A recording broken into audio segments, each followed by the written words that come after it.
Friends, ఈ ఇండ్లు చూడండి. ఇది ఆగ్నేయం తగ్గి ఈశాన్యం మాత్రమే పెరిగి తూర్పు అద్దుపోయింది. అంటే ఇది ఎల్లాకారం ఉంది ఇండ్లు. ఇక్కడ ఈ ఇండ్లు ఇట్లా ఇట్లా తూర్పు అద్దు మీద ఉంది. ఇక్కడ ఆగ్నేయం మాత్రం లేదు. మేము ఆగ్నేయం తగ్గితే ఒక పార్ట్స్ ఉండదని ఎవరికైనా మీద ఎప్పుడైనా చెప్తూనే ఉంటాను. ఫ్రెండ్స్, ఈ ఇండ్లు చూడండి. ఆగ్నేయం తగ్గి తూర్పు ఈశాన్యం పెరిగి తూర్పు ఈశాన్యం అద్దు మీద ఇల్లు నిర్మించినారు. తూర్పు ఆగ్నేయం దక్షిణాగ్నేయం తగ్గడం వలన దక్షిణ నైరుతి పెరిగినట్టు ఉంది. ఈ విధంగా ఉన్న ఇంటి తూర్పు సరిహద్దు చేసి నిర్మించడంతో నేత్ర వ్యాధులు కలగడం, గుడ్డితనం కలగడం వంటివి ఇంటి యందు స్త్రీలే మగవారి వలె పెత్తనం చెలాయించడం జరుగుతుంది. దానికి తోడు నైరుతి పెరగడం సంభవించి ఆ ఇంట్లో పుట్టుకతోనే గుడ్డివాడిలాగా ఒక అబ్బాయి పుట్టినాడు. ఇక్కడ పుట్టుకతోనే ఒక అబ్బాయి కన్ను లేకుండా పుట్టినాడు. ఇంటికంటే ఆగ్నేయం పూర్తిగా లోపించింది.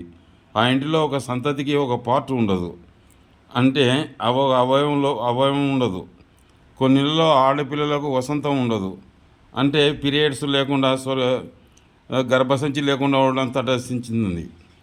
వాళ్ళు ఉండడం నైరుతి పెరగడం వలన, నైరుతి దోషం వలన ఆ ఇంట్లో పెద్ద కుమారుడు కానీ ఇంటి యజమాని కానీ ఆకస్మిక మరణం సంపడం, చావడం లేదా దీర్ఘ రోగాలు అంటే క్యాన్సర్, క్షయ, పక్షవాతం వంటి భయంకరమైన మందులకు మాన జబ్బులు రావడం, భార్యాభర్తలు, అన్నదమ్ములు, తండ్రి కొడుకులు ఒకరికొకరు హత్య చేసుకున్న సంఘటనలు సంభవిస్తాయి. చెడు అలవాట్లకు లోను కావడం, పెళ్ళైన తర్వాత ఆడపిల్లలు భర్తలు అత్తగారిని మొగుడిని వదిలి పుట్టింటికి చేరిన ఆడపిల్లలను గమనిస్తే అందుకు ఈ దోషాలు కనబడతాయి. భార్య భర్తను కానీ భర్త భార్య కానీ హత్య చేసుకున్న సంఘటనలు కనిపిస్తాయి.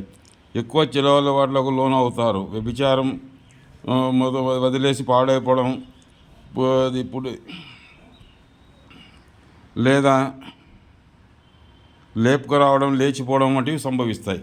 ఇటువంటి ఇండ్లలో ఇంకా 2-3 ఇట్టనే ఉన్న ఇండ్లు 2-3 సంభవించినాయి. ఒక ఇంట్లో భార్య భర్తను చంపించింది.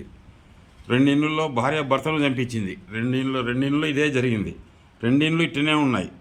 అయితే దానిలకు ఈశాన్య దోషం మూతబడి ఉన్నాయన్నమాట. ఇక్కడ ఈ ఇంట్లో ఒక ఇంట్లోనేమో అబ్బాయికి కళ్ళు లేవు, ఒక ఇంట్లోనేమో భార్య భర్తను చంపించింది, ఇంకో ఇంట్లో కూడా భార్య భర్తను చంపించింది. 2 ఇట్లా చాలా ఇండ్లలో నైరుతి పెరిగితే హంతకులను చూడవచ్చు.